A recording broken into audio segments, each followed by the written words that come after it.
Phone tapping కేసులో కీలక సూత్రధారి ప్రభాకర్ రావు ఎట్టకేలకు ఇవాళ ఇండియాకు బయలుదేరనున్నారు. రేపు అర్ధరాత్రి హైదరాబాద్కు చేరుకుంటారు. ఇక ఎల్లుండి సిట్ అధికారుల విచారణకు ప్రభాకర్ రావు హాజరు కానున్నారు. అమెరికాలో ఉన్న ప్రభాకర్ రావుకు ఆ దేశంలోని ఇండియన్ ఎంబసీ నిన్న ఎమర్జెన్సీ ట్రాన్సిట్ వారెంట్ జారీ చేసింది. సుప్రీంకోర్టు ఆదేశాలతో ఈ ట్రాన్సిట్ వారెంట్ జారీ చేసింది. దీంతో ఇవాళ ఇండియాకు ప్రభాకర్ రావు బయలుదేరనున్నారు.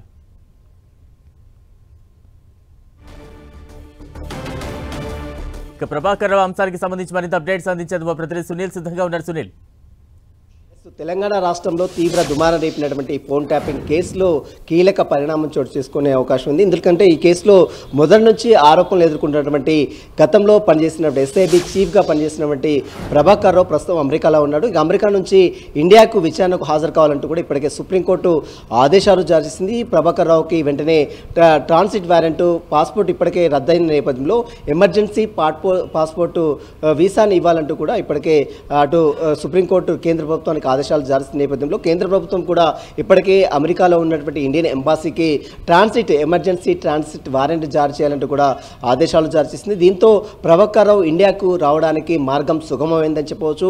రేపు ఉదయం అంటే రేపు మార్నింగ్ వరకు ప్రభాకర్ రావు హైదరాబాద్ చేరుకునే అవకాశం ఉంది. ఇప్పటికే ఎమర్జెన్సీ ట్రాన్సిట్ వారెంట్ అతనికి ఇష్యూ కావడం జరిగింది. దీంతో ప్రభాకర్ రావు రేపు హైదరాబాద్కు తిరిగి వచ్చే అవకాశం ఉంది. ఎల్లుండి సిట్ విచారణ ముందు హాజరయ్యే అవకాశం ఉంది. ఎందుకంటే ఫోన్ ట్యాపింగ్ కేసులో మొదటి నుంచి కీలక ఆరోపణలు ఎదుర్కొంటున్నటువంటి ప్రభాకర్ రావు వస్తేనే ఈ కేసు పూర్తిగా ఒక కొలిక్కి వచ్చే అవకాశం ఉందంటూ కూడా ఇప్పటికే దర్యాప్తు బృందాలు భావిస్తున్న నేపథ్యంలో ఇప్పుడు ప్రభాకర్ రావు వచ్చిన తర్వాత ఎంటైర్ ఫోన్ ట్యాపింగ్ కేసుకు సంబంధించిన విషయంలో గతంలో అరెస్ట్ అయినటువంటి ఏసీపీలు డీసీపీలు అధికారులు ఎవరైతే ఉన్నారో వారు ఇచ్చినటువంటి స్టేట్మెంట్ బేస్ చేసుకొని ప్రభాకర్ దగ్గర నుంచి కొన్ని కీలక ఆధారాలు కూడా సేకరించే అవకాశం ఉంది. ఇప్పటికే సుప్రీంకోర్టు ఆదేశాలు నేపథ్యంలో ప్రభాకర్ ఎట్టకేలకు హైదరాబాద్ చేరుకుంటున్నారు. ఇప్పటికే నాంపల్లి కోర్టు ప్రభాకర్ రావుకి ఎన్బిడబ్ల్యూ నాన్-బెయిల్ వారెంట్ కూడా జారీ చేసిన నేపథ్యంలో మరి ప్రభాకర్ వచ్చిన తర్వాత అతన్ని ఏ విధంగా విచారిస్తారో, అతన్ని అరెస్ట్ చేస్తారా లేదా, మరి అలాంటి విషయాలు పొందుపరుస్తారా అనే విషయాలు కూడా బయటకు వచ్చే అవకాశం ఉంది. బలం సునీల్, అంటే ఫోన్ ట్యాపింగ్ విచారణలో ప్రభాకర్ రావు ఎంత కీలకంగా మారనున్నారు? మరోవైపు ప్రభాకర్ రావును విచారించడంతో ఇంకా ఎటువంటి కీలక సభ్యుల పేర్లు బయటకు వచ్చే అవకాశాలు ఉన్నాయంటారు?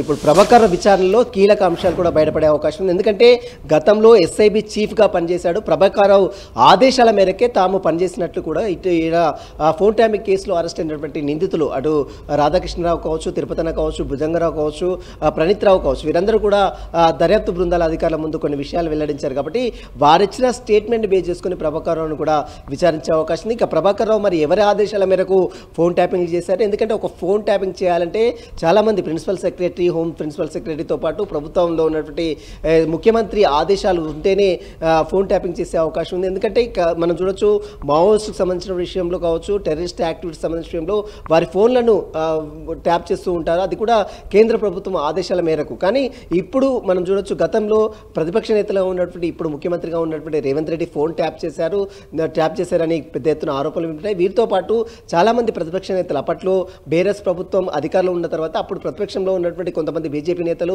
కాంగ్రెస్ నేతల ఫోన్లు ట్యాప్ చేశారంటూ కూడా పెద్ద ఎత్తున విమర్శలు తలెత్తున్న నేపథ్యంలో ఇప్పుడు వాటికి సంబంధించిన విషయంలపై కూడా పూర్తిగా ఆధారాలు సేకరించే అవకాశం ఉంది. హార్డ్ డిస్కులు ధ్వంసాలు కావచ్చు, అదేవిధంగా హార్డ్ డిస్కులు పడవేసినటువంటి విషయంలో కావచ్చు, ఈ విషయంలోకి సంబంధించిన నిందితులు ఇచ్చిన స్టేట్మెంట్ కావచ్చు, వీటన్నిటిని బేస్ చేసుకుని ఈరోజు అంటే ప్రభాకర్ రావుని అటు సిట్ అధికారులు విచారించే అవకాశం ఉంది. రేపు ఇండియాకు తిరిగి వచ్చిన తర్వాత మరి ఎల్లుండి ప్రభాకర్ రావు సిట్ అధికారుల ముందు హాజరవుతారా లేదా మరికొంత సమయం కోరుతారా అనేది కూడా చూడాల్సి చెప్పవచ్చు. Right, thank you Sunil.